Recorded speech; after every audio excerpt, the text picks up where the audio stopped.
Saludos afectuosos. Voy a hablaros hoy sobre un tema controversial de interés para mucha gente, que es la inseguridad. ¿Cómo sabemos si somos inseguros o no?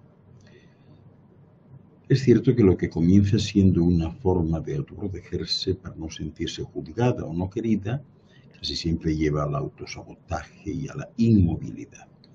Siempre parece que las personas que son muy seguras de sí mismas consiguen todo lo que se proponen.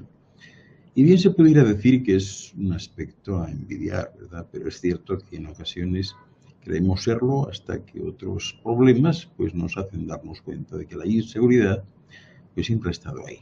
La cuestión es cómo podemos enterarnos, cómo podemos darnos cuenta, ¿no? Las personas inseguras son aquellas que tienen arraigado un sentimiento importante de insuficiencia, lo que hace que no confíen en sí mismas y se sienten incapaces de afrontar ciertas situaciones. Estas inseguridades pueden darse en áreas muy concretas, aunque con el paso del tiempo tienden a extenderse y pueden llegar a limitarla por completo. Y es que las inseguridades más frecuentes se suelen dar a nivel físico, al sentirse incómodos con la propia imagen corporal y acomplejarse por ciertos defectos físicos. En el ámbito profesional también, ¿verdad? Pues se cuestiona la propia inteligencia y aptitud a la hora de desempeñar correctamente una tarea, y a nivel personal, pues quitándose valor a uno mismo y pensando que no se es suficiente, ¿verdad? También puede de forma afectiva presentarse esta situación, evitando mostrar pues las vulnerabilidades al entorno, pues para no decepcionar a nadie, ¿no? Y además, aunque no tienen por qué tener problemas a la hora de relacionarse con su círculo de confianza, estas personas suelen evitar los contextos sociales por miedo a sentirse juzgadas, ¿verdad? Y bueno, pues aquí habría que destacar que estas inseguridades suelen encontrarse sustentadas casi siempre por una serie de pensamientos negativos. Y estos fomentan, pues lógicamente, un diálogo interno que despierta dudas acerca de las propias capacidades o del valor personal. Y dicha voz interna, fijaros bien, funciona como una especie de mal entrenador, porque condiciona la conducta de la persona, frenándola y haciendo que no se atreva a luchar por aquello que desea, porque el miedo, pues al final termina convirtiendo la prudencia en sinónimo de parálisis, ¿no? Y de esta manera, lo que comienza siendo una forma de autoprotegerse para no sentirse juzgada o no querida, pues lleva al autosabotaje y a la inmovilidad, como os comentaba antes, así como padecer problemas psicológicos como pueden ser la ansiedad o la depresión. Pero vamos a ver algunas características de lo que entendemos por una persona insegura. Primero, estas personas ven las críticas como un sinónimo de desvalorización, mostrando una actitud defensiva ante las mismas y cayendo fácilmente en el desánimo, ¿no? También suelen aparecer en estas personas pensamientos, vamos a llamarles rumiativos de fracaso, es decir, magnifican los errores y minimizan los propios éxitos, ¿no? Es curioso esto, ¿no? También se sienten muy afectadas estas personas por la desaprobación o el rechazo de los demás durante un tiempo largo, ¿no?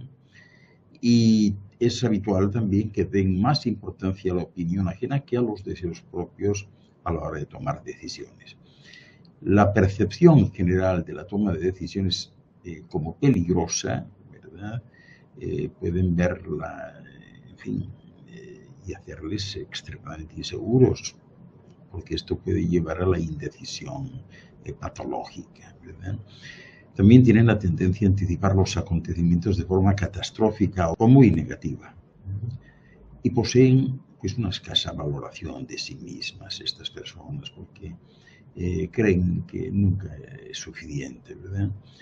Existe un síndrome muy curioso que es el síndrome del impostor, o la sensación de no estar a la altura de las circunstancias. Y también el temor a que los demás vean los propios errores. Es decir, ellos tienen la necesidad de mostrar y hacerlo todo perfecto, y eso no puede ser, ¿no? Suelen sobrecargarse a nivel laboral a fin de suplir supuestas carencias. Y sienten, muchos de ellos, necesidad de aprobación, lo que lleva a no dar la propia opinión. por eso ocultan determinados aspectos personales o no ponen, ¿verdad? O no respetan los propios límites, priorizando la opinión y las prioridades ajenas. También se comparan constantemente, ¿no? Siempre tienen esa sensación de que los demás son mejores. Hay una tendencia también que aparece en estas personas, que es creer que las personas o que otras personas buscan aprovecharse o que se burlan de uno, ¿verdad? Analizando minuciosamente sus palabras y su comunicación no verbal.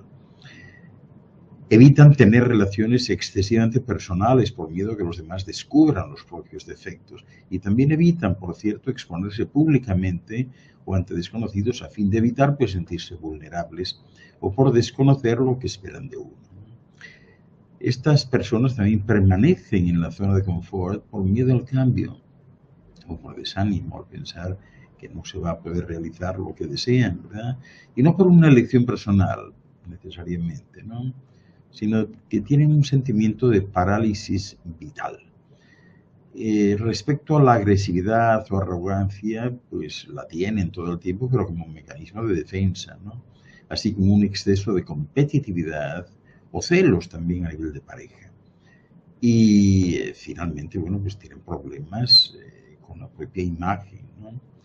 Respecto a la infancia y las experiencias vividas en ella, pues ya os podéis imaginar que esto tiene mucho que ver con la inseguridad, ¿no? Como ver, por ejemplo, pues tenido padres muy exigentes, estrictos y sobreprotectores que toman las decisiones por el mismo niño, o sea, no le permiten tomar ninguna, ¿no? Y cuestionan sus opiniones y hacen que ésta, pues, no sirva para nada. Y el niño interioriza que su opinión es menos válida o menos buena que las de los demás.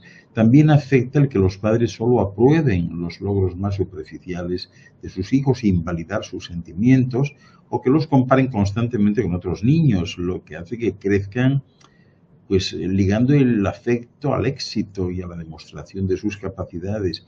Y esto hace que de adultos teman el fracaso y se consideren insuficientes cuando no muestran ser tan válidos como les han enseñado que debería ser.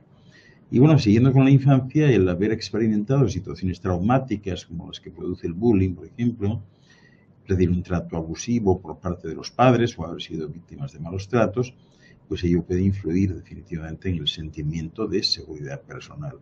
Y esto deriva en una baja autoestima y por consiguiente en inseguridad. Y finalmente, por otra parte, pues el ser una persona muy perfeccionista y querer que todo salga como se desea o tener experiencias recientes de fracaso, como ser despedido o suspender un examen, eso puede incentivar terriblemente la inseguridad.